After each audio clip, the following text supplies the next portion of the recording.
मतभेद फैलाए जाएंगे, संप्रदाय और क्षेत्रवाद आपके बीच आएगा। लेकिन निश्चित रूप से मेरा कहना है आप लोगों से कि आप इस हिंदुस्तान के मुस्तकबिल को सुनहरा देखना चाहते हैं, अपने बच्चों को अच्छा मुस्तकबिल देना चाहते हैं, तो निश्चित रूप से आप पढ़े लिखे और धर्मनिरपेक्ष और क्षमतावान आदमी को नेतृत्व में लाइए। जब असेंबली में और पार्लियामेंट में, विधानसभा चुनावों में और पार्लियामेंट में पढ़े लिखे लोग जब आएंगे तो वो आपके अधिकारों की बात करेंगे, आपके बच्चों की परेशानियों को वो बेहतर तरीके से समझ सकेंगे।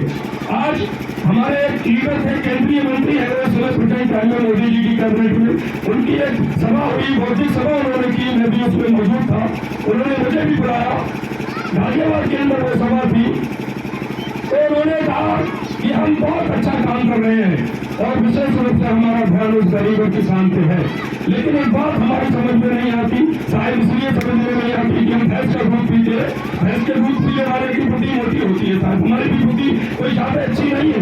हमको खुल के समझाना पड़ेगा और जब खुल के समझाएंगे तो मैं समझता हूँ कि बेहतर हमारी समझ में आएगा। और उन्होंने कहा कि हम बेहतर काम कर रहे हैं, इस देश के गरीब और मजलूम के उद्धार के लिए हम काम कर रहे हैं।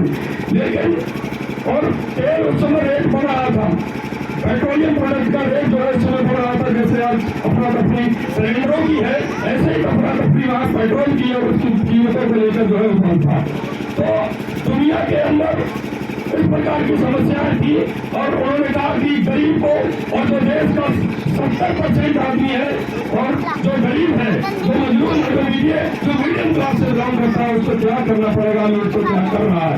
लेकिन एक बात मुझे समझ में नहीं आई, एक तरफ सरकारें अमीरों और उद्योगपतियों का कर्जा माफ करती है, 7-8वां वेतन आयोग आता है, 16.8 बिलियन डॉलर का जो बोझ है वो इकोनॉमी पे पड़ता है, ये पूरी लिखी बातें हैं।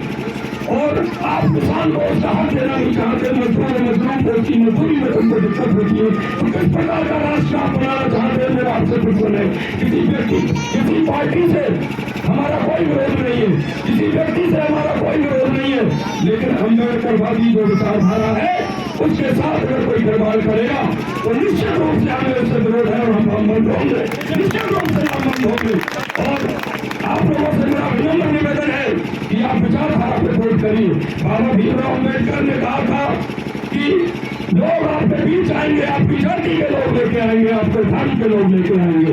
लेकिन यहाँ मेरा उठना बैठना वाला आज परिवार में सब व्यवस्था के साथ और आपका आधारी मियाँ के नमाज बाजू वगैरह जो आपके साथ आते वो मेरे अच्छे मिलने वाले हैं। यहाँ सकलैन मियाँ का, मुमताज मियाँ से उठना बैठना था, यहाँ सज्जादा नसीब देवबंद और फारूक सिद्दीकी शरीफ के साथ बहुत अच्छा उठना बैठना रहा। फादर एंथनी फर्नांडिस, ईसाई धर्मगुरु, कई शंकराचार्यों से मेरा इस विषय पर बात हुई, क्योंकि धर्मगुरुओं की जो भूमिका है वो भी राजनीति में आप निर्णय नहीं कर सकते।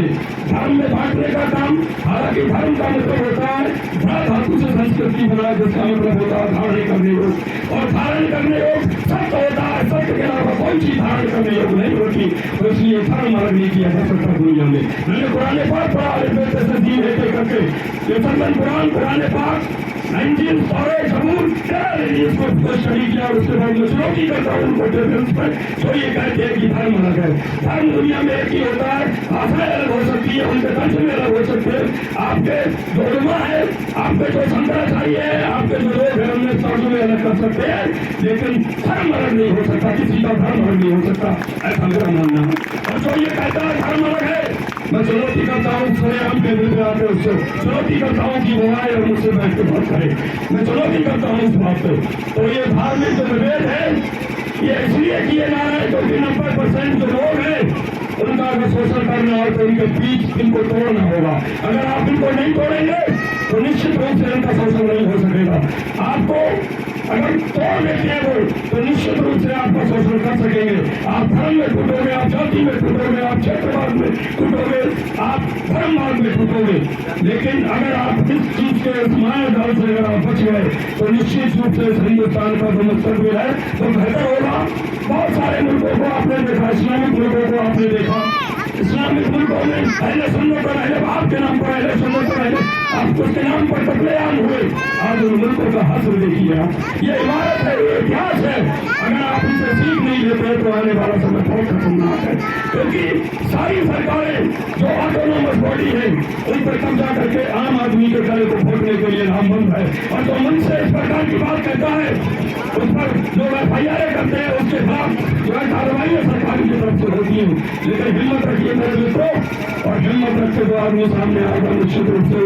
आप लोग अगर उसके साथ नामबंद होते हैं तो एक नया हिंदुस्तान बनाने में कामयाब होंगे। क्योंकि जब भी क्रांतियां आती है, बाबा साहब भीमराव अम्बेडकर ने कहा था कि क्रांति अगर लानी है तो इनको कलम का महत्व समझाना होगा। परिवारों से क्रांतियां नहीं हुआ करती हैं। अगर कलम का महत्व आप समझ गए, अपने बच्चों को आपने अच्छी तालीम दे दी तो निश्चित रूप से आप इस हिंदुस्तान का बेहतर मुस्तकबिल कर सकेंगे। और जो ऊपर का आदमी है, ऊपर का धार्मिक उलमा है, चाहे मकतब का हेड हो, चाहे संजय आचार्य हो,